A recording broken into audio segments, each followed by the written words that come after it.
Ladies and gentlemen, welcome back. If this is your first time watching the podcast, allow me to welcome you to The Loading Screen, a podcast where we discuss all things Monster Hunter. I'm Jim Fury, and I'll be 50% of your hosting duo for the next hour, and I'm joined as usual by my heterosexual life mate, Phemeto. Fem, why don't you take us home today? Okay, thanks, Jen. Hey, hunters, it's Fem. Yep, that's me. That's pretty much it for me. So today's guest we got is Sarah Symmetry. We just call him Sarah. He's a speedrunner, Monster Hunter veteran. Ever. What? Best intro ever. That's it. That's all you got from me. We're good to go. It's me. I mean, I'm a pretty plain person. I've been drinking. I'm sorry, Jeff. Fem's got me laughing already. It's fine. So anyway, we got Sarah over here. Speedrunner, Monster Hunter veteran, content creator, streamer, YouTuber, all that jazz. Welcome him, I guess. What's up, Sarah? How's it going, Mr. Self-Conscious Sarah? All good. Thank you so much for having me. Yeah, it's what's up, lads? It's Sarah, local Anglo troublemaker and certified handler simp. Thank you for having me on. Appreciate it. Wait, you're an angler? You fishing? You do fish stuff? Oh yeah. The women want me, fish fear me, all that kind of shit. Anglo, British, class and decorum, allegedly. Interesting. Did not know that. Okay, and he's British, ladies. No way. How could you tell? Yeah, I know, right? Well, fuck it. I don't know. People are from everywhere. Who knows? Nobody sounds like that unless they're from that place. Nobody sounds like what he sounds like. You think I sound like this by what other place in the world sounds like that? There's no other place in the world. Every other language you could cite, except for that particular fucking speech pattern. That's the only one that comes from one place. Do you really think I would say Tuesday the way that I do if I had a choice? Let's be honest. You choose it to be today. There you go, bro. There you go. That's where we're at. All right. We're already drinking and having a good time and making fun of the guests. This is wonderful. Okay, so speaking of our drinks, what has everyone got today?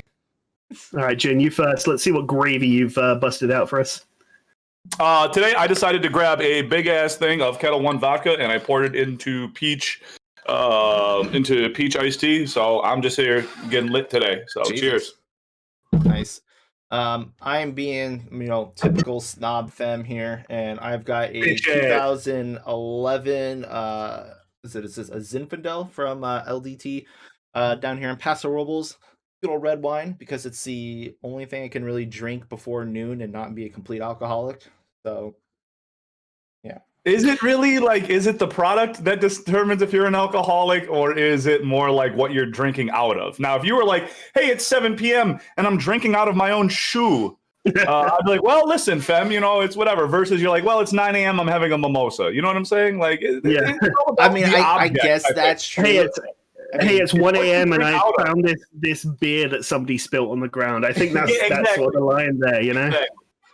I thought I'd inject a bit more class and decorum into the podcast. So naturally, I'm drinking Morgans and Coke out of a sports bottle, as you can see here. There's your alcoholic scale for you.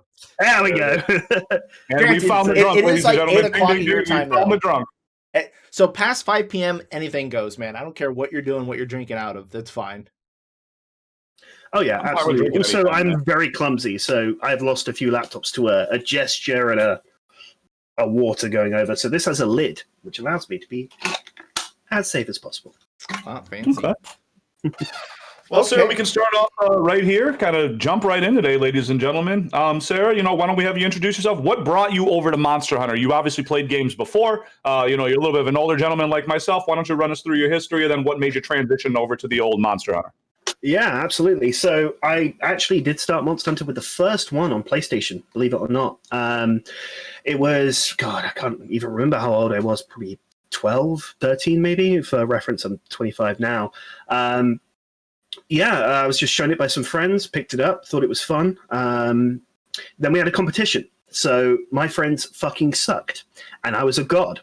I wasn't, but I was the first out of them to beat Gypceros, which was a big roadblock for all of us. I was the first out of them to beat Ratlos, and then after a month of grinding for Monster Hunter 1, it took me that long to beat the final quest of the game, which was a high-rank Ratlos and Rathian in the swamp. I remember it very clearly. It was, me, a dumbass kid, not knowing anything about it. The skill system was all different. Everything was terrible. It was just miserable. Everything that you could imagine about Freedom Unite was taken and then magnified to the nth degree. It was, ridiculous. But started with Monster Hunter 1, skipped over the PSP generation, then Tri on the Wii, 3U on the DS, 4U on the DS, 3DS,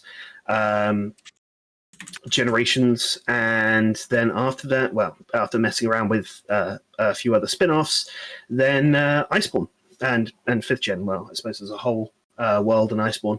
So I've been playing the franchise for, I mean, however long it has been, and yeah, it's definitely changed. What got me into it? I don't know. I just thought that it felt like when I was younger, kind of like I hate using this phrase now with Monster Hunter, but the boss rush. You know, it's like, hey, you want to play a game that's all end game bosses, and at the time I was a big fan of Shadow of the Colossus, so I was like, fuck yeah, if it's like Shadow of the Colossus, let's do it. And then it stuck, and that's about it. Yeah, that's my journey. And now since that makes sense, because that's kind of the same way I saw it, because it was introduced to me by my brother, and when I first started playing it, I fucking hated it. It was also because I sucked. But the only thing that really kept me going was that it's just bosses. It's like there's no filler. Yeah. It's just fucking bosses. And then you figure out there's a lot of filler when you start a game and there's, the first 100 hours are gathering. So yeah, fun. Generations was especially heinous for that. It like, hey, bad. You want the best meta piece in the game? Go and get some herbs, idiot. Yeah. Terrible. So there was that. But that makes sense. Okay, so then what made you go into content creation? I know you pretty much started doing content creation with World. Was it just due to lack of capture cards, just couldn't do it, or what? Yeah, absolutely, Fem. You got it spot on there. I did not want to spend my entire savings on a 3DS capture card at the end of, I suppose it was at the end of Generations. So when I realized you could make 10-minute clips on the PlayStation 4, I went, well, that's it. I just started beginning my sort of meta journey. Like I was still learning around 5th gen to be effective and to be, I used to do videos before that for guitar videos and stuff like that, and just random projects. So I thought, well, I've got a basic level of knowledge of video editing. Let's apply that to these 10-minute clips. And I was thinking, well, what can I make in a 10-minute clip for Monster Hunter that, would be appropriate? And I thought, well, I know how to play the game, so why not just speedrun or make stupid, ridiculous clips and put something funny over it? I'm still waiting, by the way. I'm still waiting for something funny to be put over my clips. But, let's hope for the future. You're over the clips. Yeah. But yeah, so I... very nice. But yeah, it was speedrunning. So I just thought, you know what, let's just learn how to get better and keep getting better. Sorry, I don't mean to interrupt you. No, were you ahead. aware of Monster Hunter speedrunning or the speedrunning community before you started in World, or were you just playing Monster Hunter pretty much casually up until that point? Oh god, no! I was absolutely aware of meta and stuff with 3rd gen. Mazirion springs to mind. Love that guy. Yeah. He's not around anymore, is he? He hasn't been around in a while.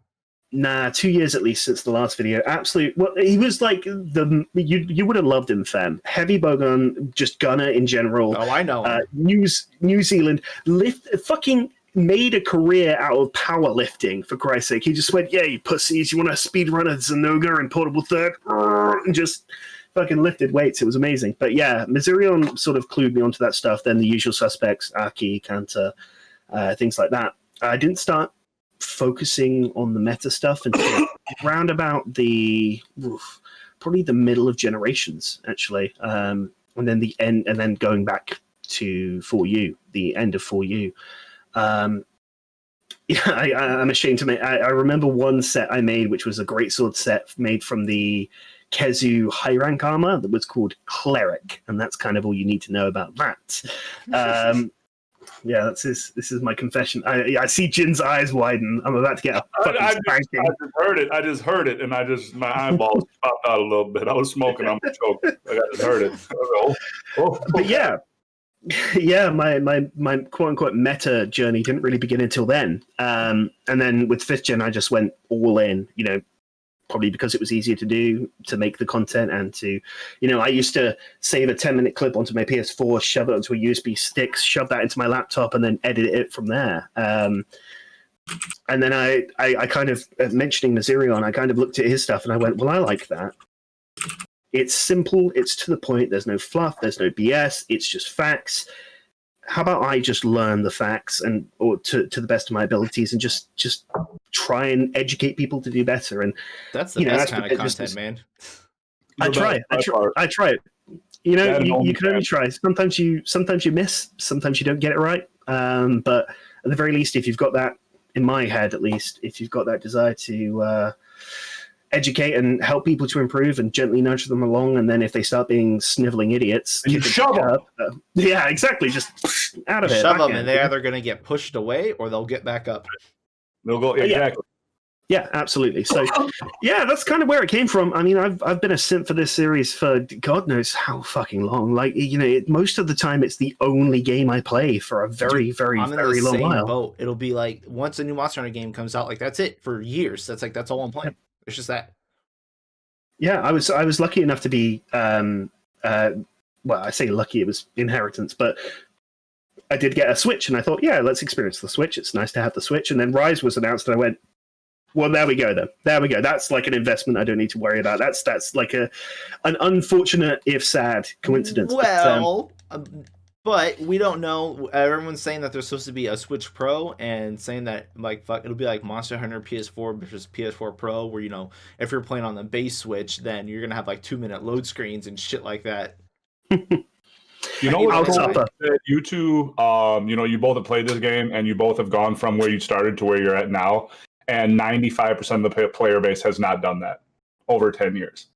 Zero Well, I improvement. mean, So shout out to the casuals who do nothing other than send in emails and write petitions. To everyone else who does gradual improvement and isn't a zombie, kudos. Cheers to everybody. Let's drink.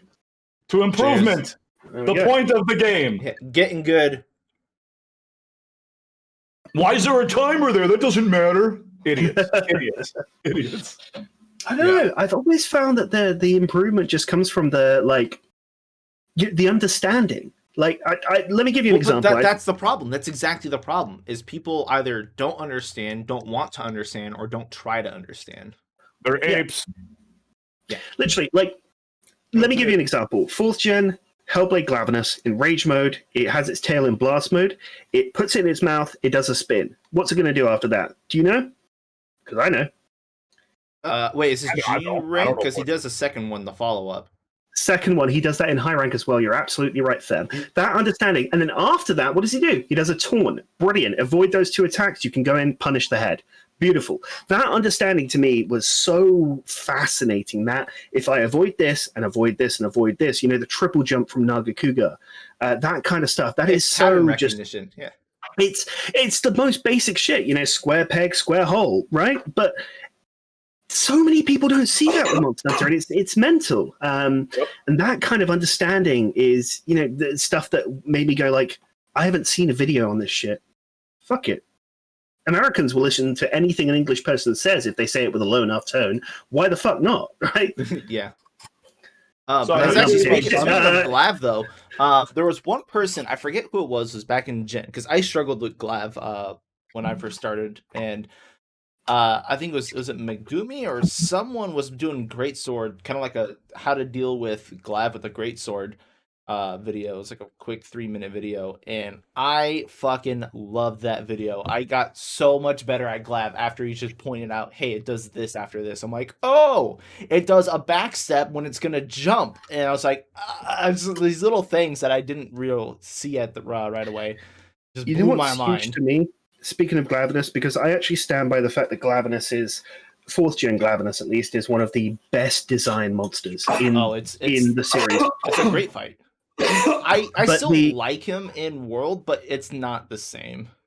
Yeah, exactly. It's not that level of understanding the positioning. Counter as well did a no roll run against Glavenus just to show how you can abuse your positioning and your movements to script attacks in a way. And part of that was the fact that in rage mode, at least in rage mode, maybe in you know non-rage mode, but if you stood to the side of Glavenus, it would do this weird side bite that didn't have any knockback, and then you could abuse that to get you know like the final hit of the Interglaive off, or charge a greatsword charge to script it into turning. You know, you were scripting monsters into head turning. That shit just gets me rock fucking hard, dude. That understanding and that abuse of it, those setups, those mechanics, love it. Brilliant. Yeah. So, and I gotta ask. So you play a couple of different weapons now. Yes. But one of your favorite is Gunlance. Oh god, yes. Why? Because historically, even in the older games and stuff, Gunlance has been like the shittiest weapon. I'm just curious, what drew you towards Gunlance of all things?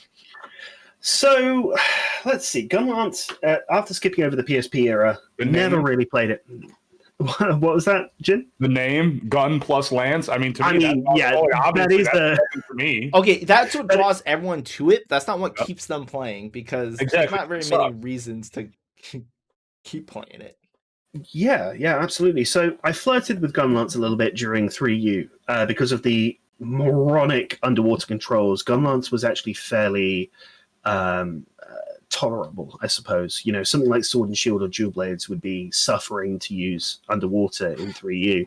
But I remember using I think Green Plesioth Gunlance, I think it was, just to beat Dia Morales with, and then that was about it.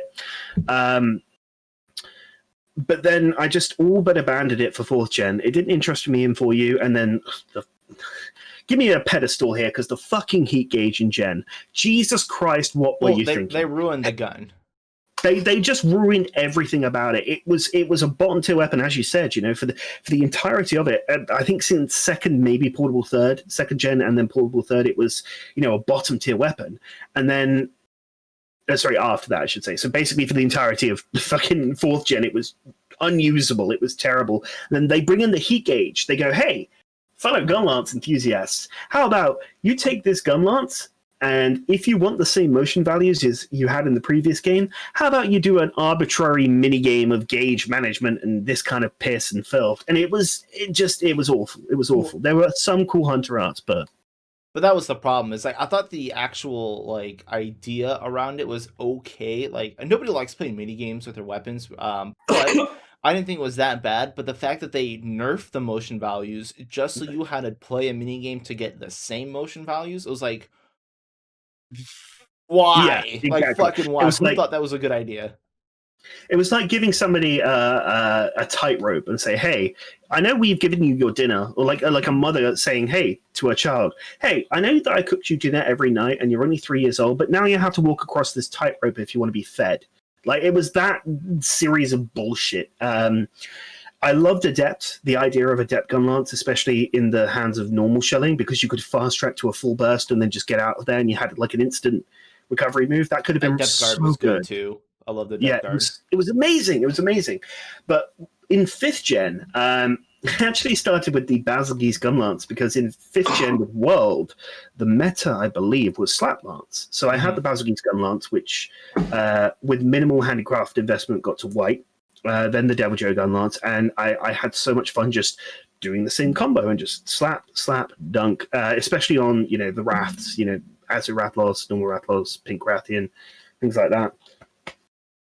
And using that slap lance was great. I didn't really mess around with long at the time in base world, for obvious reasons, because it was shit. And I used wide. It was shite. Yeah, if you're Scottish. Then I found out something with Behemoth. So the worm stake, Behemoth's head aggro, right, is tied to what's it called? It's the amount of hits dealt. So if you landed one worm stake in the head of Behemoth, you could just draw enmity. So may God forgive me for saying this, but you could be the tank. Yeah, got up. Okay, actually, I was curious about that since you mentioned. Let me pause you. Sorry for 1 second. No, go for it. I know it is based upon number of hits, which is why, you know, Wyvern stake hits like 30, 40 times, which is crazy. But spread, I know everyone did tank with spread heavy bowgun. And did each pellet count as a hit, or was it a single entity? I don't know. I know that each individual weapon had its own modifier. So, for instance, a lance in 5 hits could get enmity. I mean, I don't know if it's 5 hits, but that's an arbitrary figure. Let's use that as a yardstick. So, lance in 5 hits could get enmity faster than, say, a sword and shield could in 7. You know, it wasn't like a flat based on the amount of hits, but it scaled kind of like the Alatreon element thing, where there's a different modifier for the element. for each weapon. So CB files get a negative modifier, greatsword gets a positive one, things like that. So I think it's scaled, but I found out that at the very least with gun lance, you could bring a wide full gun lance and just poke shell guard, poke shell guard, poke shell guard, whilst hammer users went to town on the back legs, and then CB users would SAAD the guy into buggery. So I had fun doing that, and then I thought, well, I like this. Like, this is fun. I don't know. Gunlance was just fun for me for Base World. I did a speed run. Well, not recently. I did a speed run in Base World that was basically a melee, like Slap Lance run against Kushala in the Ancient Forest, non-TA. It was like 3:26. It wasn't anything impressive in terms of times or anything like that, but it was fast for me because Kushala Daora is such a venomous Fuck pilot. Kushala, man. Fuck Kushala. Especially in the forest of all places. Come on. Kushala. Yeah, exactly. And so I did that, and I got a 3:26, which at the time for me, for Kushala, was fucking brilliant. You know, it was, in terms of my own PBs, it was fucking magnificent. But then it just sort of encouraged me to go, well, you know what, maybe Gunlance is actually good. Then I did a Azure Rathlos, I did a Pink Rathian. You know, the Pink Rathian was almost, at least I think, sub 2. I'd have to look it up. But all these Base World runs with Slap Lance were so fun to me. And then Iceborne came around. Oh boy. Iceborne went and goes, hey, remember the gun part of Gunlance? And the 3 Gunlance users in the back go, oh yeah, I remember. Yeah, it's me, my alt account, and then one other person. But yeah, they went, I remember. It's you, Jan, and Sam.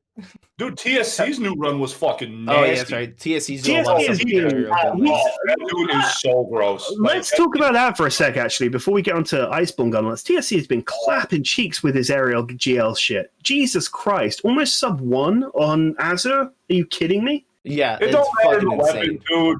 The Lord Jesus Christ speaks through that guy. Like, whatever he decides to kill, it's just God. He's a conduit. Yeah. He is literally just getting the fucking. He's the Metatron of killing things. Jane, do you watch Rick and Morty by chance? Oh boy, nope. 1000 IQ. No. Okay, there's one line in I think the first season where the president just goes, "The people just die when I name them." And it's just like, that's just TSC when he decides to do something. It's just like, it's just dead. Doesn't matter. The verbal like name in the book in Death Note, they just fucking die. Like it's gone. Yep. What TSC did is he picked up his gun lance and he scrawled Azure Rathlos into the side of it, and then it just fell. That was it. I mean, it probably took him longer to write it than it did for him to kill it. So. Yeah, I was very impressed by that, and the Namiel run as well. I know Namiel's a particular favorite of that lad, so yeah, I hate the motherfucker. I fucking despise Namiel. Nami sucks. Nami is the I don't even know. It's the Kushala of Iceborne. Yeah, it's Kushala's the Kushala. I mean, I never really went through it, but like, just you can pull her around and do crazy stuff, and then she would go back to the Nova, so you could like cycle that off. You could do like a bunch of damage, and then get her to pull back and have something set up. I think the problem was more so anyone that was running an elemental weapon, because dehydrating her destroys the fire hit zone. So Namiel, to me, damage. Just before to get back to the whole Gunlance thing, Namiel to me is the Elder Dragon Lavazioth. Namiel punishes you for doing damage. If you're fighting Namiel and you snipe a moment when she's in the middle of an animation with an elemental attack, you go, hey, 40 fire hit zone on the head. Let's say, an elemental CB that uses fire. Let's snipe that.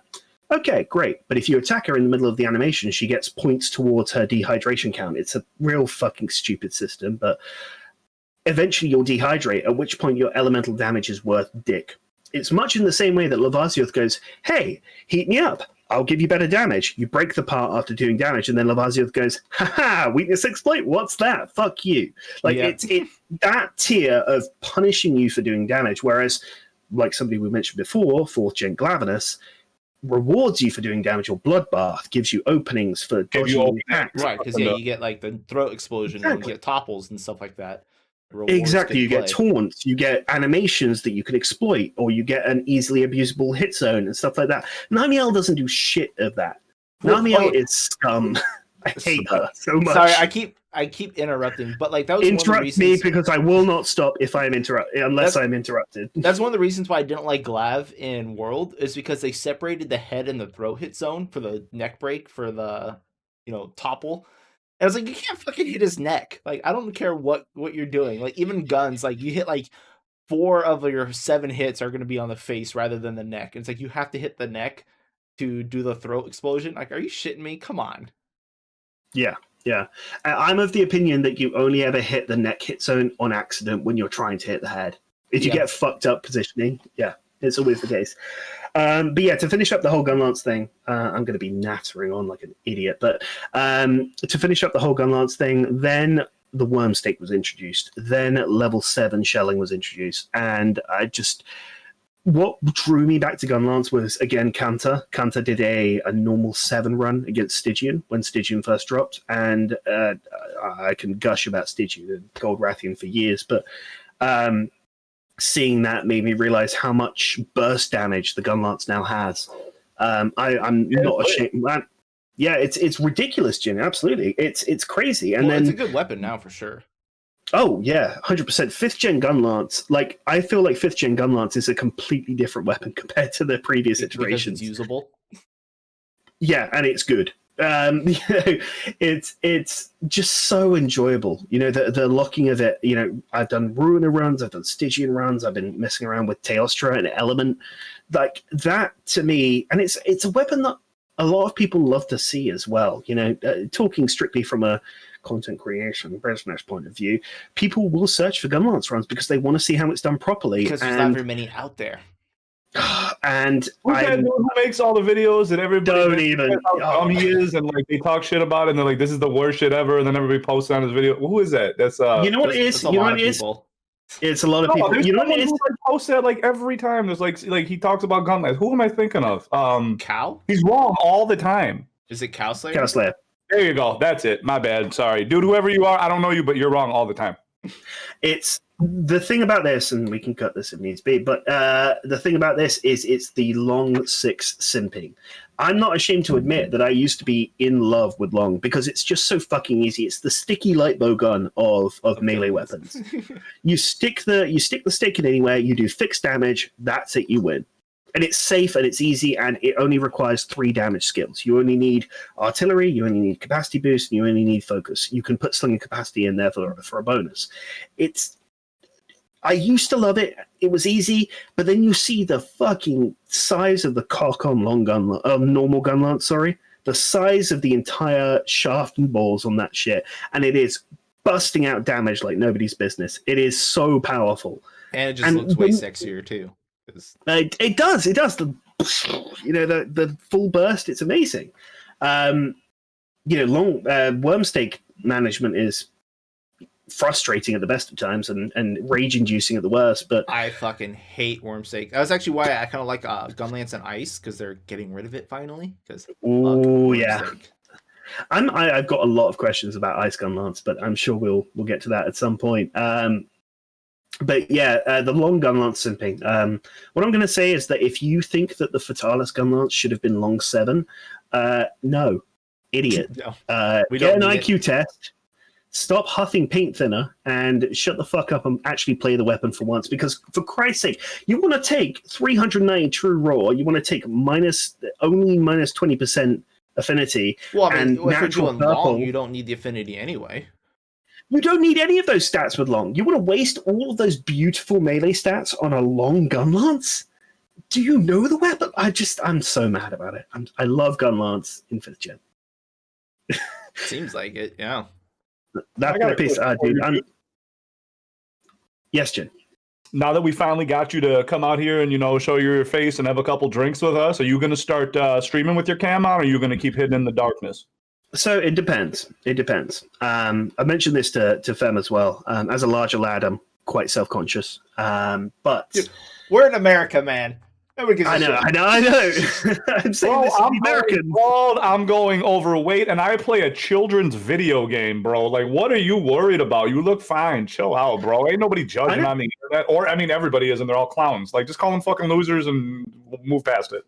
Exactly. I think as well, like, one, it lends itself well to comedy. if you've got a larger lad, you can use that as like a bit. You can be like, like I think I said to Fem earlier that the draw distance in stories was I could sprint further than that. That's like a nice bit you can use. But also, I don't own a webcam yet, and I think if I do want to do it, I'd set up with a green screen, much like you lads have done. So, yeah, at some point, absolutely. When we look like a bunch of white nationalists. So when are we shaving our heads, boys? Yeah. Jin's already there, so I mean, there's Fuck that. Fuck off. Yeah, not by choice. But it's not really by choice, which is why he's sad about it. Unfortunately, yeah. Jin, you've been wearing a hair a lot more. I know, for sure. You know what's crazy is that I always wear a hat. Like, I know that when I stream and when I'm home, I don't, but at work, I'm wearing a hat every fucking day.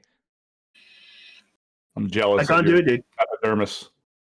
I can't do it. I got the locks. I'm out here with like curly ass hair. If you can see, it's shaved like kind of short now. But if I grow it out, it's a full on afro. It's ridiculous. Oh man, you got that Jew hair. I don't quite have that. My hair gets wavy and stuff, but it's not quite white fro. Yeah, where do you think you lost it from? Stole your hair, bitch. All right, let's put him down. We'll chug him down. All right, before we continue. I've just been drinking constantly. Games ever. We'll drink more. Yeah. But yeah, with face reveal, I mean, this is it. This is the face reveal. What comes next? Yeah. Feet reveal? I mean, no, that's only for female streamers, so can't really do that. Yeah, men's feet. No, it'd be like, I don't know, clavicle reveal or some obscure body part. I'm sure there's somebody out there who wants to fuck it. So, but no, I mean, at some point, yeah. Like I said, I had to make a whole separate Discord account for this fucking camera here. So, do you want me to get you a camera? They're like $4, dude. Listen, it's fine. I'll do it when I'll do it. At some point, I will do it. I used to do, actually, when I first started streaming under a different name, I used to do Mario 64 16-star speed runs, and then I would do like 45-minute guitar streams. So I would choose a set list, all in the same tuning, play some guitar for 45 minutes, and then sign off. Okay, we have to get a Monster Hunter band together. I figured out there's a lot of people that play instruments. Like Herny does a lot of instruments. Herny is a fucking mastermind. Yeah, Herny and Asterisk. Oh my fucking god! Wait, what the fuck does Asterisk play? Imagine. I forget. Does he play drums or bass? I forget what, but holy shit, he plays something. I know someone plays drums. But yeah, like we could totally get like a Monster Hunter band going. Yeah. You get Herny and Asterisk into the band, and then you get like Phemeto, and you call it like racial equality. And you guys, what the fuck am I doing? I am too white to be doing musical anything. But they need that to offset it because you got like alt-right Asterisk, and then you got like Herny, who covers that other end, and then it's just like, oh, dude, it'd be good. We might have to I can be the token white guy, and then Fem can be the Jew. So yeah, easy. I can be the campaign manager because that's what Jews are for. I'll handle. Oh yeah, the manager. Yeah. We are definitely crossing into the territory of having to edit this part out. We'll see. Most likely, yeah. That's the assumption I was going for. Play to your strengths. And this is what I said. I was like, I'm not funny. I'm like, yes, you are, but we usually got to cut it out. Yeah. So yeah.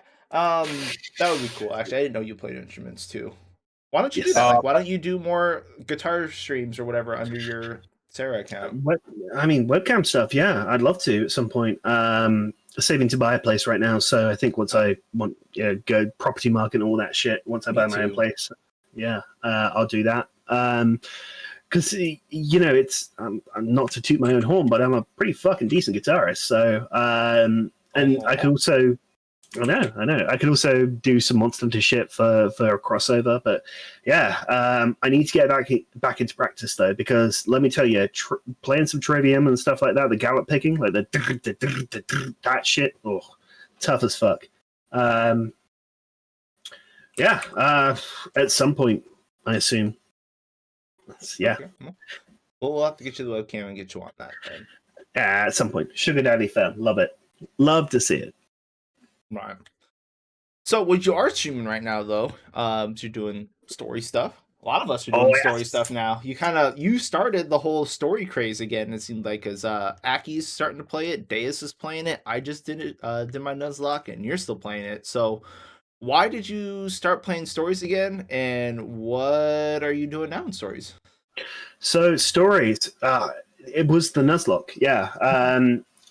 After I don't know, it just sort of came to me one day. I think I was just out for a walk. That's why, not to make it sound like a white person's recipe blog. I was out for a walk one day and I thought of this crumble. Fuck you. No, it just came to me. I was like, hey, stories is like Pokemon.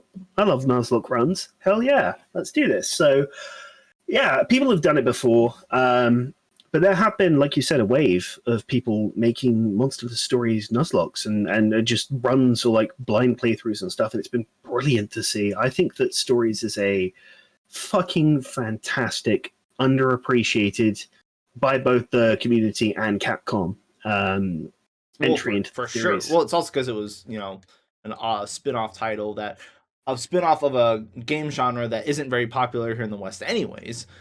And Yeah, then exactly, you're also exactly. encroaching on Pokemon's market, but I agree that it was very, very underappreciated. I've been saying that for Yeah. years. Oh yeah, 100%. And the delay as well between the Japanese release and the Western release was, I think, at least maybe a year, perhaps. But I just felt like playing it through with like a set of rules, whether or not it was like, hey, do it without dying, or hey, do it this way. Just an arbitrary set of rules, because sometimes that can spice it up. I still had memories of the old playthroughs, like I would know this thing's here, this thing's here, this thing's here, and then I realized like, it's Monster Hunter Pokemon, why not try a fucking Nuzlocke? So I went to the drawing board, made a set of rules, which I'm still kind of iffy on. At some point, I'd like to get a set of rules that are like, Jin's dead. Okay. Jin's dead. He might be back here in a minute. I know, because That's you're fine. talking to me about the Nuzlocke rules, and I definitely gotta talk to Aki and stuff and see if we can set up like a definitive set of Nuzlocke I rules. think so, yeah. I think the definition between like a normal mode and a hard mode, like you said, like maybe you could use Ratha on one set of rules and maybe you don't need to, or Stygian's banned regardless, but like Right. maybe you can ban Joe at some point, like those set of arbitrary rules would be lovely to have. There he is. There's the Hey, man. Jin's back. I don't know what Welcome back happened. from the dead. I have returned. Yes, but yeah, I think that's just where it came from. Just like, yeah, fuck it, why not? I love stories, and it was kind of born in a period of insecurity of like, oh, I don't know what to make for my channel. I don't know what to stream. I'm like, fuck it, you like stories, just fucking do it, and I did, and it was great. Monster Hunter Stories, as I learnt, is not as easy as a Pokemon Nuzlocke. Absolutely not. It's a hard game. It fucking hates you, dude. It spits on you. It's like, hell yeah, hey, you managed to defeat this monster. You managed to go through the story now, Gakuga. Good for you. Here's a Kezu that will make you die screaming, and it's rotten. It's terrible. But I had so much fun doing it. It was incredible. With the restrictions as well on dens, and the various restrictions on certain monsters not showing up, all that kind of stuff. The stories is fucking brilliant. I'm not ashamed to say that it is it's probably better than like. Well, I know what you're gonna One? say. It's definitely better than the last couple gens of Pokemon. Yeah, I don't know shit about that. I played up to Sun and Moon. That's all I can say. Sun and Moon is pretty good, actually. I wish I didn't buy Sun and Moon. I wish I'd only bought Ultra Sun and Ultra Moon. Because Okay, it's see, I'm the exact opposite. I played Sun and Moon. I thought Sun and Moon was great, but I hated Ultra Sun and Moon, probably because I played Sun and Moon. Yeah, well, that's the thing. It's because it's like I suppose Black 2 and White 2 in a way. Like it's the same shit, but just no, better. that's not fair, because Black 2 and White 2 were really good. I will say I didn't play through White 2 all the way through. I did play through whichever one Zekrom was in. White, I think the first White. one. Yeah. I thought Zekrom was cool, so I got that for like my fucking 16th or whatever it was. But I do think that after playing through both Moon and Ultra Moon, that I would have just preferred to skip over the base ones and just get Ultra Moon instead. Absolutely, 100%. Okay. That's fair. I mean, what were we talking about before that, though? I don't know, man. We can drink though. Don't even worry about it, man. Drink one Good up. question. Stories. We were. Stories is gonna be dope. Let's talk about Rise, bro. Oh shit. Rise. Yeah.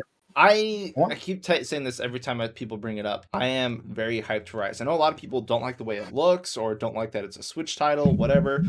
Everyone's gonna have their complaints. It's a high rank game only. Duh. Every fucking Monster Hunter starts out as a high rank only game.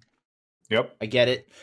However, what they've shown so far is great. All the monsters, like all the new monsters that they've shown, look fantastic. I cannot wait to fight them. Particularly the Shogun Nergante? No, the Magnum Malo. No, we don't even know what that thing looks like. It's Didn't we see it? What is that? Or was that what did I see? Yeah, we did. We saw something, right? The Shogun. Yeah, we didn't see any fights of it. We didn't see what it actually looks like. Like is it Kusanagi? The new bird wyvern, basically. You know Agnesom. No, not Agnesom. Agnesom is like the new cut. Great Azuchi. That's it. Great Azuchi. Yeah, the Great Azuchi. There you go. So that thing, I am blown out of my mind. Cannot wait to fight. It is the first time we get a bird wyvern that has, its little drones, kind of like a Velociprey and Velocidrome, Jaggy or Great Jaggy kind of thing.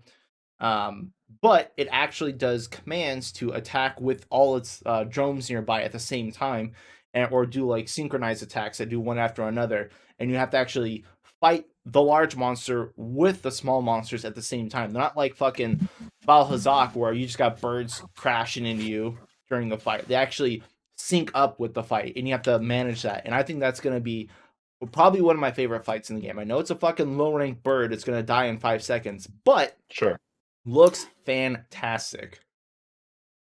So that and the wire bug. Sorry, I'm just go ahead.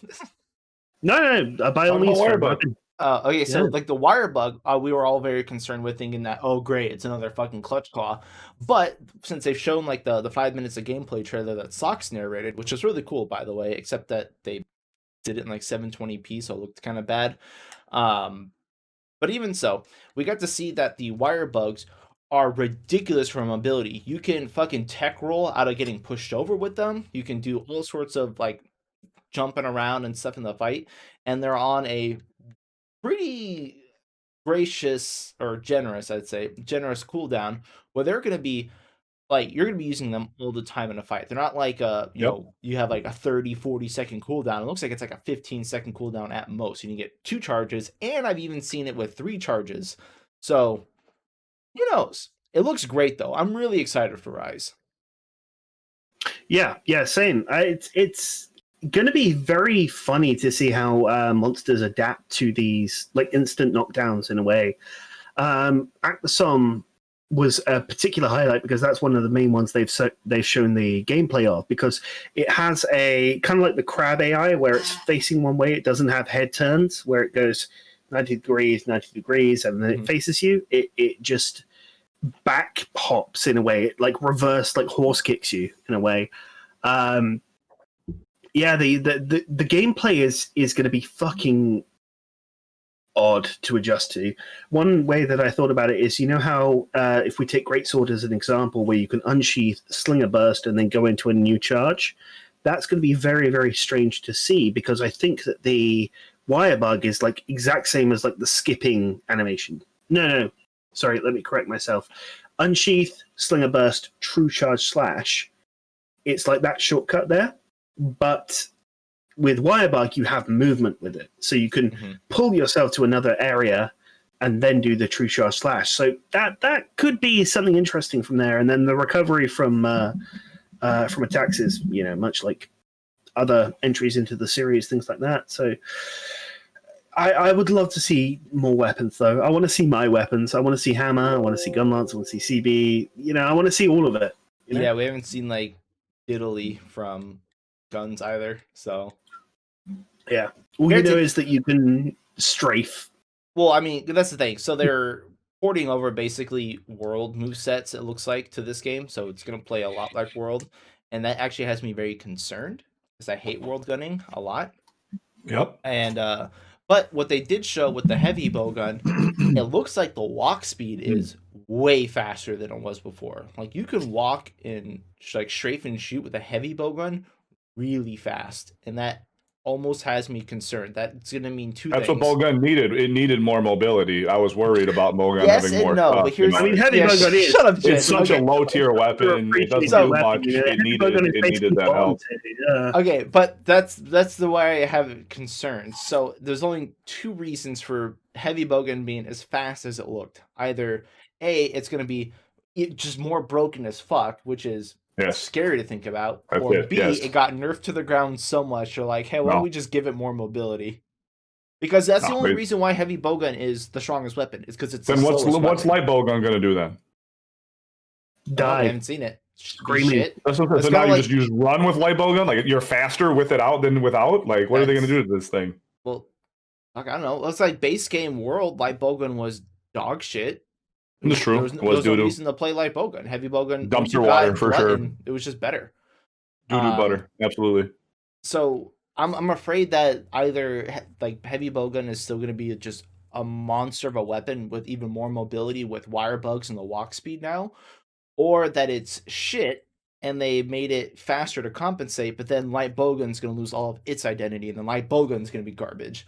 I think it's a lose-lose because if we're coming from world with the same systems as world, we're going to have the same weapon mods probably, which is going to be garbage because that's what ruined bowguns in the first place. Along with these changes, I don't think gunning's going to be very good. So that's I do not want it to be like it is. Yeah, I sincerely hope not. I really do hope that it's much more simplistic. I would go so far as to say, I don't want augments. I don't want weapon mods. I want the weapons to be as they are as the weapons. Maybe with the option of slightly boosting raw or affinity. That's well, and the thing is, we've always element. had like augments, but I think we don't need them. Like, No. World has so many things you can do to your fucking weapons. Like, yeah, you can do the augments, you could do the upgrades, you could do the custom upgrades, you could do like fucking Safi upgrades, you could do endless permutations that don't need to be there. That just make things complicated and then they completely It's invalidate other things and all sorts of stuff like that. And I don't HPG invalidates everything. Like yeah, it's just an arbitrary case of just like that's the problem. It gives like newer or less experienced players the space to make more mistakes, and then it gives more loopholes for the experienced players or the people who understand the fucking game to jump through. Whereas with like other games where it was just a case of, hey, here's an arbitrary flat increase, why not go for it? It was like, if for instance there was a 40% life steal or health augment, flat 10 raw or flat 5% affinity. That's it. You don't get any of these permutations. You don't get any of this bullshit. And especially with bowguns, like it's like, hey, we're going to improve the recoil. We're going to improve the reload. But what you get is what you get. It just simplify the fucking process. And that's how old bowguns used to be. Is they exactly they came with a set recoil level. It was like, great, I can use this for that. I already know it, kind of thing. Not like we have charts like that we have to adjust. Like we could see a bowgun and be like, well, I don't even know if it's good because I don't know what the fucking charts look like. You have to go through charts within a weapon, and it's like nothing is ever consistent. And it's just it's very annoying. Needlessly complicated. We need more simplicity. Ichinose has a very good track record making Freedom Unite and Portable Third, both of which are adored. And Jen as well? Really? I only thought that was... I think so. Yeah. I'm gonna Google it. I'd have to look it up, but if you can, Fem. But it's just simplicity, which boils down to skill, in my opinion, or knowledge of mechanics. Like you can either abuse mechanics. Excuse me. You can either abuse. Thank you. You can either abuse mechanics, or you can just Ichinose did do all the portables, but I don't think he did Gen. We got a problem. We got a wrinkle in the timeline. Oh boy. What's That's not the guy that did it. That's not the producer we wanted, right? I know. I'm looking for who the director of Gen was. Because it wasn't Ichinose. It was Ichinose. Yeah, it was Ichinose. Yeah, he did Gen 2. Huh. Okay. There we go. Yeah, he does good stuff. He does really good stuff. I like Gen better than GU, by the way. Because Yeah, I think so too. You know, Jen was actually one of the ones where, and I'm loath to use the phrase, where it's a final boss. Like, a lot of Monster Hunters do not have a final boss except for story purposes. How do I elaborate on this? So, let's say Frontier. Frontier had Peerless Eriserion, which took 9 months to be soloed. People were born faster than somebody soloed that monster. That's a good monster.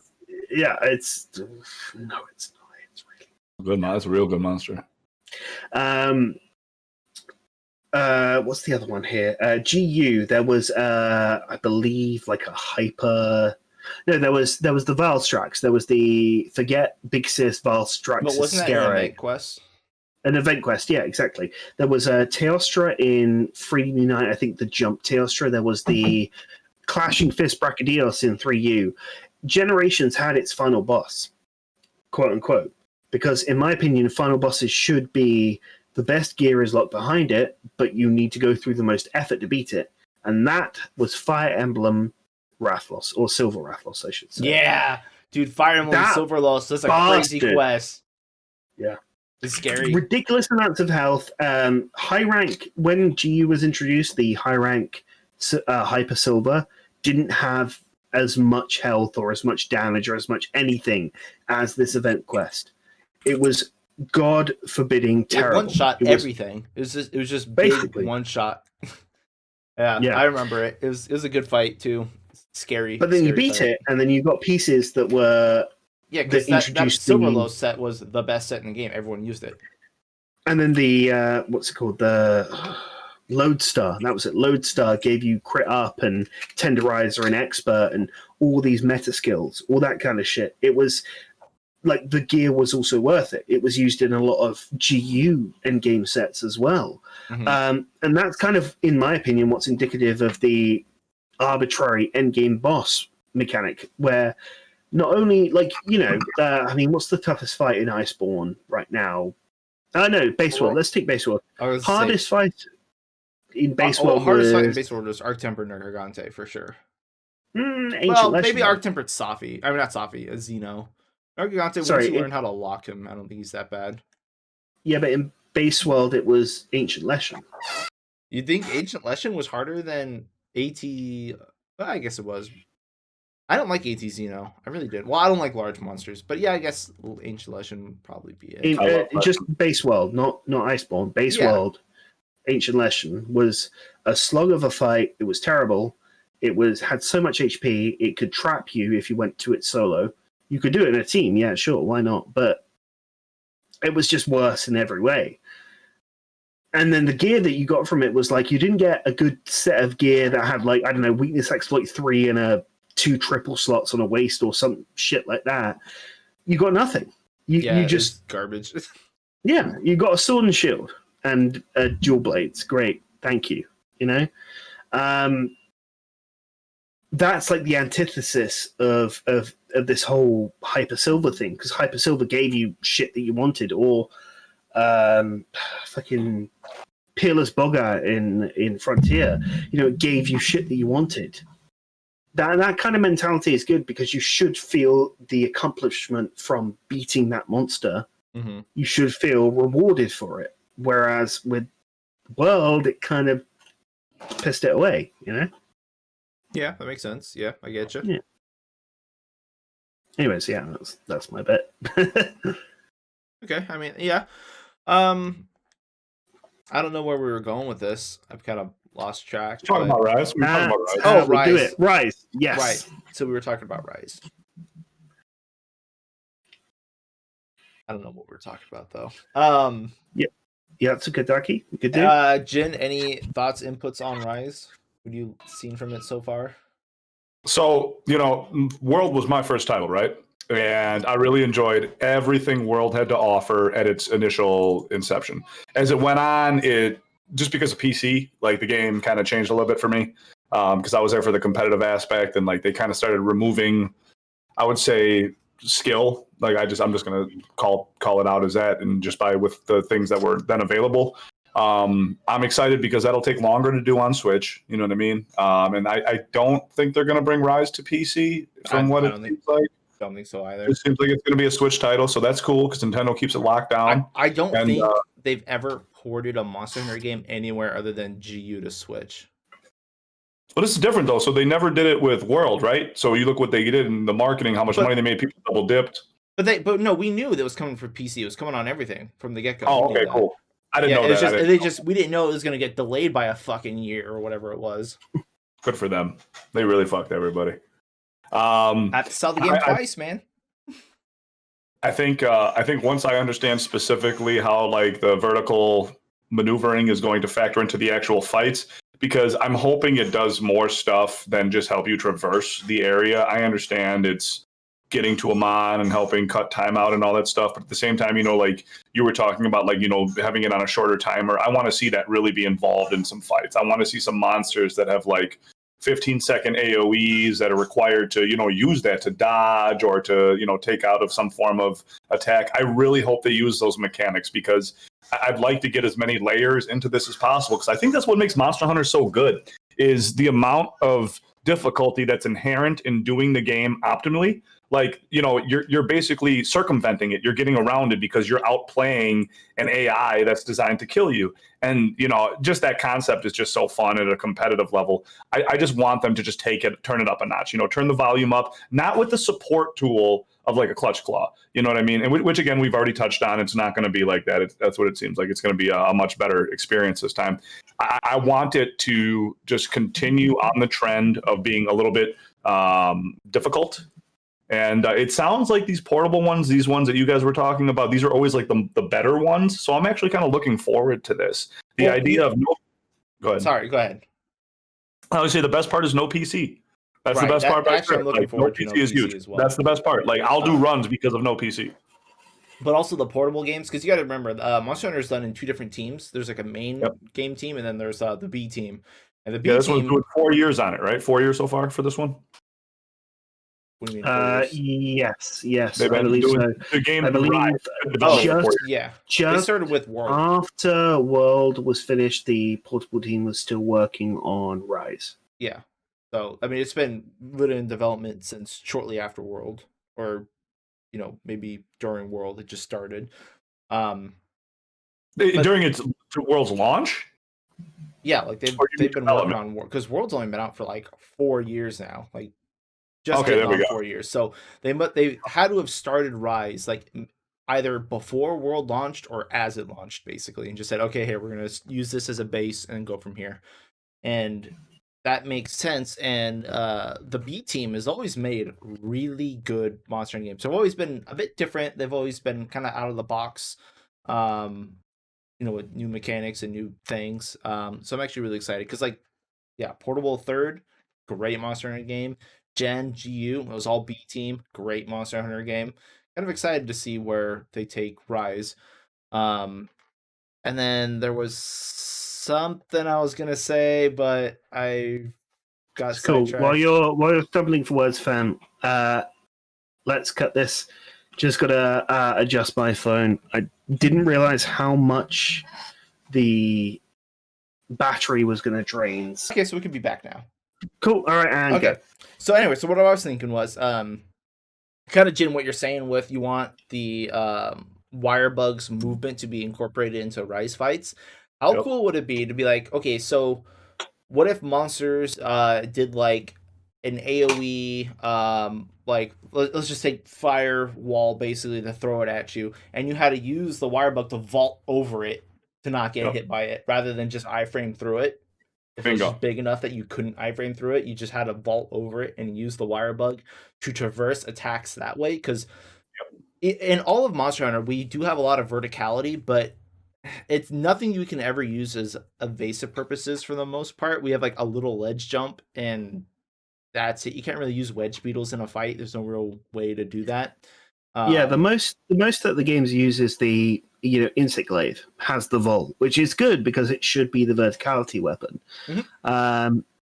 But yeah, I'd love to see using the wire bug to get around that kind of shit. To effectively get in and out, and with the AOE's, it would hopefully require the Monster Hunter team to learn how to make a good AOE, because you cannot roll Seething Basilgeese's nuke, right? You can't. If you get close to it, you can't roll it.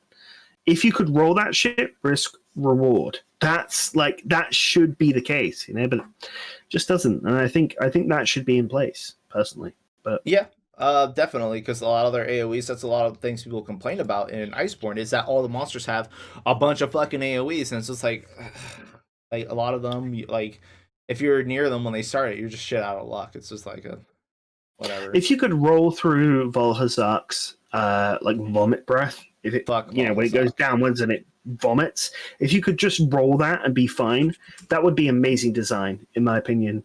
You should be able to roll through that wall, damage it, and get your reward in a way. And that's a lot of things that Frontier Monsters abided by. Roll through it, get your reward, kind of thing. Which I don't think Main Series has grasped yet. And that's kind of why I'm hoping that the B team with their new monsters and stuff, that maybe they'll have some really good fights. I will say I've been very impressed with Iceborne fights at the end. The last couple monsters they've added have been really, really good in Iceborne. Electron is hands down my favorite fight in the game. Great fight. Vitalis, pain in the ass fight, but still love that fight. Good end boss. Frostfang Barioth, not the best, not my favorite, but it's still not a terrible fight. And I just think that they clearly can make great rewarding fights. They just didn't, and I don't know why. Like Iceborne, like all the new monsters they added and stuff, like nobody really cares for. All the returning monsters, cool, they're returning, but their fights aren't that great. Nobody's like, oh my god, this is so much fun to fight, except Gold Rathian, and then fucking Electron and Vitalis. What other fight in Iceborne do people like to fight? Stygian, I guess. Stygian. Oof. But like, God, they even fucking ruined Odogaron. Odogaron was the punching bag of base world, wasn't he? I still like Ebony, but I don't at the same time, because it forces you to run element. That's the whole point. That's the whole point, though, fam. It's like base Odogaron was great, but it's been fucking ruined. Ebony is now the new Odogaron, which I suppose as it should be, but yeah, I'm trying to think about what else was like the fight aside from returning monsters, because that's a big problem with Iceborne, is that it focused on the returning monsters like Nagakuga, Gold Rathian, yeah, XD, right? New monsters. What new monsters were good? Like, I suppose I have a massive soft spot for Shara heroics runs. Fuck Shara. I hate Shara. Okay, if they do an art-tempered Shara that's just second phase, okay, fine. We'll see how that goes. I hate Shara's fight so much, though. Fucking Shara's cool. No, it's Shara's not. Cool. It's Shara's not cool. Fuck Shara. Shara is cool. Shara's Shara cool. is good. No, Shara was cool only in the vacuum of heroics runs. Seeing like a 3-minute sub 3 SNS run on Shara, using everything, the bounce bombs to trigger the rock fall, the use of the green gap in the arena, that was it was fucking beautiful. No, but, okay, the fights, like the runs people do are super big brain and crazy, but exactly Shara itself, I absolutely hate. The runs are cool to watch because of the abuse of all the mechanics in the game, using like all the walls and all the items and all that stuff, but it's not about the monster. The monster literally does nothing. And there we go. That's the TA versus non-TA argument, then. He's the vehicle for making shit that looks cool, thus it's a good monster. Exactly, in a way, yes. But you can also appreciate, Jin, the fact that sometimes the knowledge of the monster patterns and the knowledge of abusing those patterns and things like that, such as in 4th gen, is also another argument. I'm a TA runner, personally. I love looking at those kind of Shire Heroics runs, which are fascinating. And, shit that, for example, TSC or fucking God, what's his name? The Japanese runner who's just started doing aerial GS, that kind of stuff. Bomb, I think. Yeah, it Ultra is. Bomb. Yes. He's been doing a lot of stuff lately. Yeah. He's been doing that kind of stuff. That abuse of mechanics, it's the difference between a 70-star in Mario 64 versus an any percent clipping through the wall kind of thing. It's beautiful. Like there is appreciation on both sides for it. I personally prefer in Monster Hunter the knowledge of the monster's movements and the patterns, which is why I talk so much about 4th Gen Glavenus and Bloodbath and Mizutsune and all that kind of shit. I think that's wonderful, to know that if Nagakuga does a jump after 2 forward wing thrusts, it will taunt, that you can get that off. Like you can get that opening off is amazing to me, but also that abuse of the mechanics that Jin talks about is incredible. The fact you can basically use every single crumb that the game gives you to lock down a monster and beat it into submission and basically do a QTE in a way. It's just, I think there needs to be the appreciation for both sides. And this has been a thing that I need to learn, or I have been learning myself, is this complete understanding from both ends of the spectrum. You have Shara Heroics runs where it takes like the knowledge of the health you need to, or the requirements to get into heroics mode, the knowledge of Shara's phases, the positioning for the bounce bomb, the knowledge of the impact mantle to KO it at just the right time, or the knowledge of non-staggerable hit zones. And then you have the other side of it where it is, hey, if we sit at this position, we can bait Nagakuga out into doing this attack. And then from there, it will do this taunt, which allows us to get this KO off. And it's just so fucking... I can't gush about it enough. It's just so fucking fascinating. And that divide is kind of...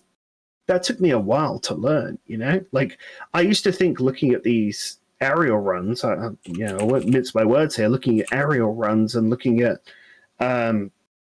absolute complete destruction of the monster, basically, fucking sub 2 Legianas in Master Rank, fucking whatever monstrosity you did, turning horses into glue, Jin, which was your specialty. Like, yes. That kind of stuff, I used to look at it in a purist way almost, go, well, he doesn't know how the monster functions. But then you realize that you don't really it's the exact opposite, actually, also. I know. That's the whole purpose. Yeah, that's the whole purpose of it. Is just avoid the monsters doing anything. Exactly. I make it do what I want it to do. Exactly. And then going back to like Mario 64 as well, you don't need to know how to get into how to MIPS clip, for instance, in 16 star. You don't need to know how to position the bunny to clip yourself through it because you've already no clipped to the end. Like, who needs to care about it when you can skip it? That shit is so fascinating to me. And personally, it took me a while to learn that kind of stuff, but learn that there is that difference, but well, and I think we talked about that before too, when we were just chatting. It's like there's a big difference in the Monster Hunter community because I think a lot of people are wanting the game to be a more of a purist standpoint where they don't want to see exploits and abusive AI and stuff like that. They want to just see the game, and I think that's where we get a big I would say hate pool of people, and like the split between people who like TA stuff or non-TA stuff, and people think, oh, you're using exploits or something, so you're cheating and stuff like that. I think that just comes from the people who want to see Monster Hunter as a more pure game, and I think that has to do largely with the Eastern audience, really, because that's how they've always really played it, and they started the TA rules, and so when coming over here to the West side, that's pretty much all people see. And so when you see stuff like this, like what TSC does with all their AI exploits and all this other abuse, they're like, oh, that's not how the game's supposed to be played. That's just wrong. And I think that's where we get this big disconnect, really. I don't think it's any secret as well, fam, that I much prefer TA rules. I think it's more fun that way. Personally, though, that's the thing. It's like realizing that TA rules is it's a different set of rules. Like you play the game differently. Yeah, and it took me a while to realize that, but yeah, then you do also have to appreciate, like, I to sort of offset for a bit, like watching GDQs and stuff, like 100% Pokemon runs, like base game Pokemon. They go into Ash's house in Pallet Town in like red, they use some arbitrary code execution, then they get to the Hall of Fame in under a minute.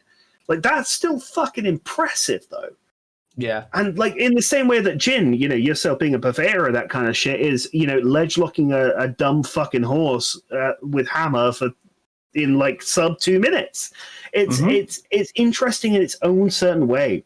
And for me, that took me a while to learn, is, like, because I was so set in my ways of going, well, no, you have to understand the monster's patterns. You have to, like, positioning and patterns and bait out the AI and stuff. There's nothing wrong with that. I find it more fun. But learning that I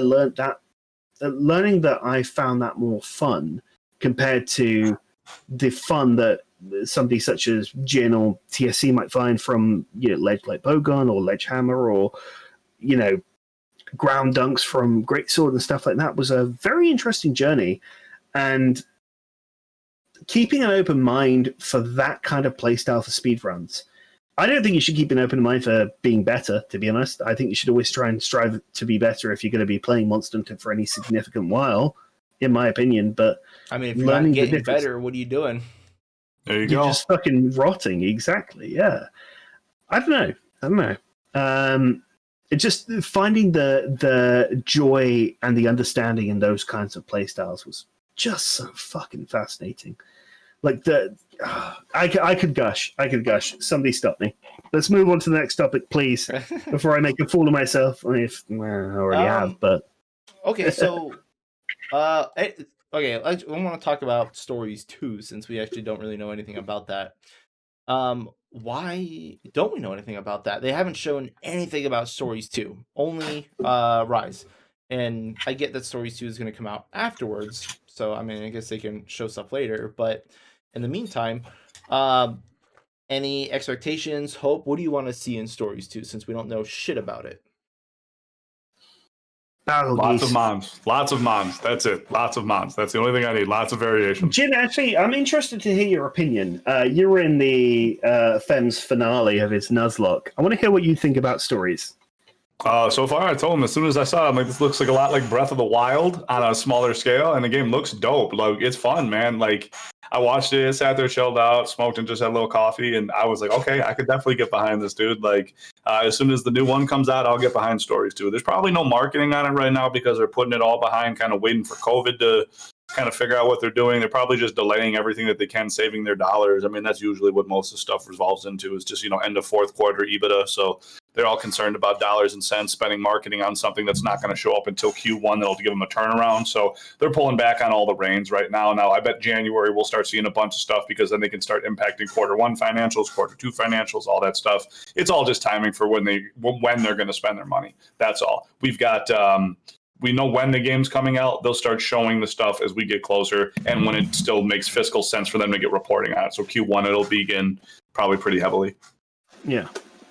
That is quite the marketing strat over there, Jin. I don't think Jin took a breath the entire time he was saying that shit. He just went the entire alphabet. Love it. But Jin, man. Yeah, Stories 2 was, I mean, one, completely fucking unexpected. Western Stories 1 didn't get half of it didn't get the main DLC, the final levels of the tower or the Elder Dragons or anything like that. It got none of that shit. And then they bust in with a Stories 2, which is good. I hope it doesn't take itself too seriously, and I want a basil geese. I want a goose to ride around on. That's what I want. I mean, give me the goose. We might get goose. Well, they already showed they got a lot of world monsters in there, which will be really cool. I'm excited to run Anjanath. I love Anjanath. What's confirmed so far? It's Legiana and Anjanath, right? That's it for 5th gen. Yeah, I think just 5th gen for that. Yeah. But that being said, I do expect them to add a lot more monsters. That's typically what they do in Monster Hunter games. One of the things I really want to see, co-op. There's no co-op in Stories, which makes sense because it's a story-driven game. But there is PvP like a Pokemon game. You can fight each other and stuff, and obviously that's going to return. There's no way it can't return. But I would like to see them add a co-op mode. Either, you know, you can co-op story campaign with people, great, or if they have some sort of like, you know, post-game content like base game where you have labyrinth and tower and free roam stuff like that in high rank, I would like to see that done in co-op to have two hunter, two monster versus, you know, 3-4 enemies too. Just basically larger scale. I think that would be really nice, and that would also Yeah. help drive more people to play it, to play with other people. And that's usually what, you know, generates more commotion is multiplayer stuff. So why not, right? Yeah, yeah, absolutely, and like strategizing as well, like in the same way that first gen or second gen Pokemon went from going to third gen with double battles, having that inclusion of stories double battles in a way would be incredibly fascinating. Just having that cooperation, that other option. You could send out two monsters and maybe share a kinship gauge that has more regeneration or something like that. Maybe you could combine both of the monsters for a double kinship attack. Maybe we could have more kinship attacks. That everything there. I just, oh god, there's so many possibilities, fam. And it's ridiculous. Like, I love the fact as well that so many people have gone with Rise, like, oh, I don't want Clutch Claw, I don't want this, I don't want that, I don't want Celestial tickets, I don't want Sieges, I There's a don't lot want of this. hate going into the new Monster Hunter game, so like I don't want to see this return. There is such a massive shopping list with mainstream traditional Monster Hunter games. Whereas with stories, I think the general consensus is, hey, just give us more of the same. Just give us more of stories, basically, and that is it. Because at its core, it was brilliant. It was so good.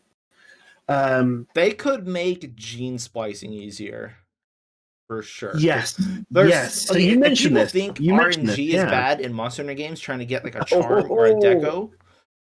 Well, how about you try and you go out and look for a den, because obviously you can't tell what's what, to try and find the monster you actually want. To pick up an egg that, unless you look through a chart, you're not even really going to know what it is. To get it back to hatching it into something you actually want to use, and then getting into trying to get the same monsters with the appropriate matching gene fucking charts to put it into it. And then you have to get the IVs as well, and then you have to fucking level it. And dude, it's ridiculous. Like, it's way more complex than fucking Pokemon breeding. It's ridiculous. Yeah, the amount of effort you have to put into optimizing, like properly optimizing a god tier monster in base stories, is mental. I know I've seen a few people mention, I think you've seen as well, Deus himself mentioned being able to move the gene around. I also propose being able to have a cost. So say you have a gene in top right up here, you can move it in any cardinal direction, so left or down. Yeah, left or down. Having a cost to that, and then if you could move that gene down to a certain place and then splice it. Like, there's so many different things that could go into the gene splicing. They could do that totally. And what if it costed like a stim? Yeah, exactly. Or like an end game item that's, maybe, let's say, something you'd find at floor 20 of the tower or 25 of the tower. Like an end game thing that isn't that hard to get, but it is still requires effort. Right. That kind of stuff. Like, so you have to farm you'd still reduce the RNG of the dens or of the genes, but you'd also extend the playability, I suppose. Like, you extend that shit. You have to grind out more. You're like, oh, I need 7 of these items. I don't need the monsters anymore. I just need the items. And it's deterministic at that point. I got this. It's just a matter of when. Exactly. Yeah, and I really hope they don't fuck up stories too. I hope it still has the same sort of jovial ambience and like doesn't take itself so seriously, but it still has all of the meat and potatoes that base stories had, because that was a fucking fat game.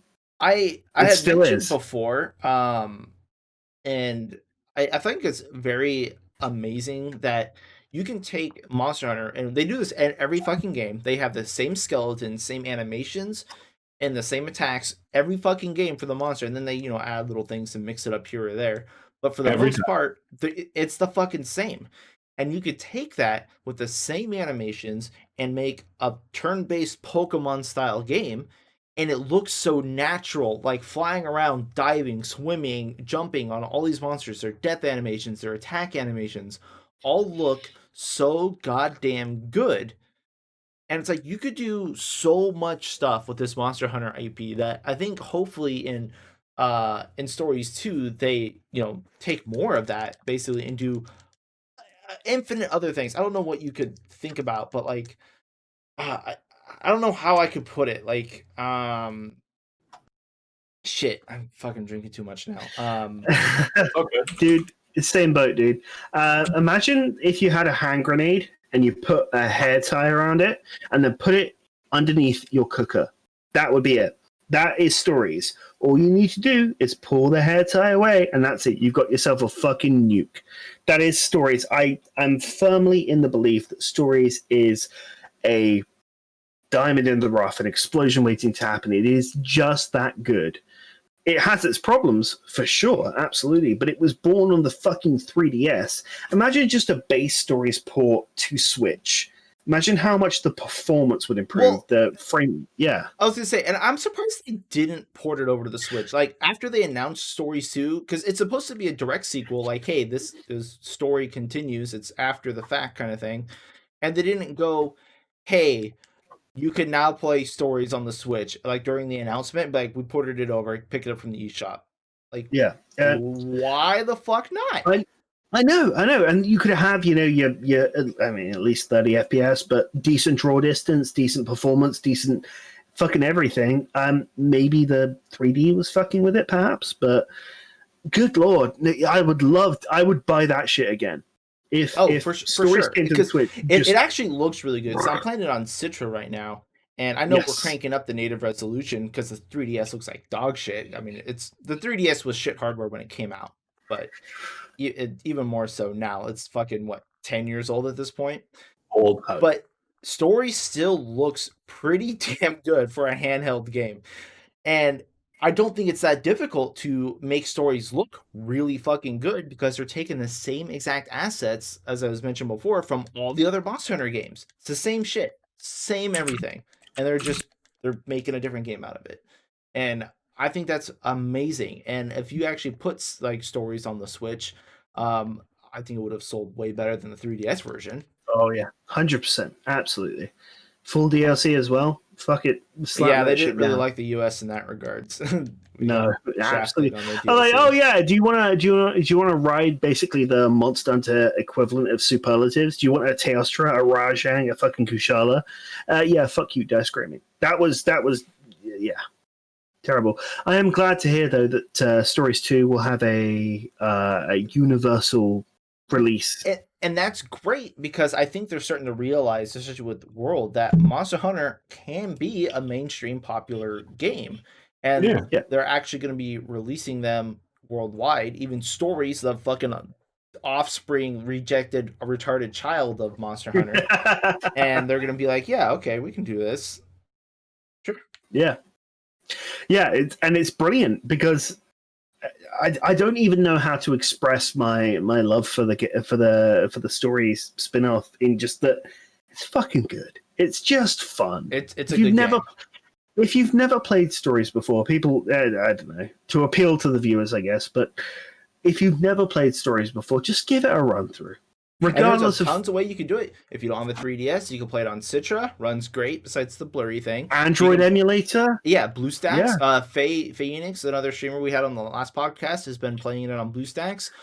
Faye's been doing it on Android. Okay, yeah. Nice. Yeah, she's played it on BlueStacks. Nice. It looks great. I didn't want to play it on that because the controls on a phone are kind of jank, but it doesn't have the blurry screen that Citra does, so that's cool. Yeah, it runs great. So you can play it on your 3DS, you can play it on your PC, you can play it on your phone. You can do whatever. Just fucking play it. There's no reason not to. It's an amazing. It's kind of like how friends of mine have explained Breath of the Wild to me, and I haven't finished Breath of the Wild, but they say it doesn't have like much joy when you go back and replay it after, let's say, 3 months or so, but as a first playthrough and a first experience of everything it has to offer, it is just so good. I cannot simp and spout any joy about Stories enough. It is such a wonderful first playthrough, and despite the hardware limitations and the draw distance and certain UI kind of fuckery, it's still just a wonderful experience. If you love Monster Hunter and you enjoy kind of the grind, and maybe if you're a fan of Pokemon, you don't have to be, but maybe if you're a fan of Pokemon, fucking play Stories just to experience it. Play it before summer 2021. It's just so good. I will say though, I didn't actually like Breath of the Wild. People that always say, "Oh, it's like Breath of the Wild." I haven't finished it, so yeah. I did not like Breath of the Wild dungeons. I didn't like how every weapon was brutal as shit. I didn't like any of the boss fights really. I finished it, but they're all relatively the same boss fights. You just fought the same Ganon avatar over and over again. Yeah, and true. I didn't care for Breath of the Wild. Really didn't. So all right, can I just call a peace treaty real quick? Need to go piss. Okay. So I just wanted to touch up on one other thing. Ice. So the Iceborne Community Edition mod is still being worked on. I've had a bunch of people this week ask me about it. Yeah, it's still a work in progress. It is playable, however. If you want to jump on the No Gods, No Kings Discord under Jin's YouTube channel or mine, you can catch it there. We do have it downloadable, playable. You can give feedback on it, make suggestions, whatever. Still a thing. It's not on Nexus yet. I know a lot of people have been looking on there for it. It's not quite there yet. But yeah, it is still an active and alive thing. So a lot of coming changes. soon. Yeah, it is. It's a coming soon. It's out, but it's not really out yet. Still looking on adding new decorations, armor changes, and then monsters before we actually launch it. So it's its own actual thing. And Gunlance, Omni Lance just got moved to the stable permanent addition to Ice. What the Christ is up with that, fam? I wanted to ask about Omni Lance. Like what does it combine? All sort of styles, like full burst of normal with single shells. All of them. Basically, Omni Lance uses the style of all lances into one, so that all lances have the same shelling capacity as normal, so you can full burst. All lances have the bonuses from Wide Gun Lance for Wyvern Fire and stuff like that, so you can poke shell. You can do that style. They also have the charge shelling of Long Gun Lance, so you can also do long shells if you want. And then we do have a guard point on the quick reload. The best. So I did see that. Yeah, the Valor Gun Lance guard point. So if you do a quick reload, you get like I don't even know how to describe it, like a zero knockback kind of no style needed kind of thing. Yeah. So does that mean you can get a wide gun lance with 7 shells basically and just poke shell, poke shell, and wow. Now it might seem broken if you just play regular Monster Hunter World, but you got to realize that without any claggers and no clutch claw and also no wyvern stake soon, monsters are quick and they don't stop. So anything you thought, oh, now we just get basically the same thing, but we're stronger. Not exactly, because the monsters are a lot harder to put down too. You've played this, right? Yeah, so I've done a full Ice playthrough of Gunlance. Nice. What's a good matchup then? Like, well, I'm not exactly a good Gunlance player. Well, no, for you, just an enjoyable one. Tigrex is just awesome. A lot of counters. Yeah, well, because Tigrex, when it does its charge, now you can do a guard point, and then you can, after the guard point, you could do your full burst or whatever. You can follow that up. So it's just fucking fun, dude. Wait, Brute in that aspect then would be fucking amazing though, because you could guard point the big roar and then follow up with a full burst, and then you're good, right? Right. Now I only played the story, so I didn't get to Brute. I didn't get to fight a Brute, but yes. We'll find out. A good matchup too. I know I gotta play it more. Cool. But I've been trying to learn Gunlance, and so playing Omni Lance through the whole campaign was a lot of fun for me. But yeah, so it is still a thing. People are wondering. You can check it out. It is working. Not officially out yet. So soon. Hopefully. So, does anyone have anything else they want to add, or do you want to just wrap it up here? No, man, that's good. I appreciate everybody for watching and hanging out. Don't worry, we're going to keep these episodes coming even as Monster Hunter comes to a kind of close as we start picking up Rise. Sarah, do you have anything for us today, buddy?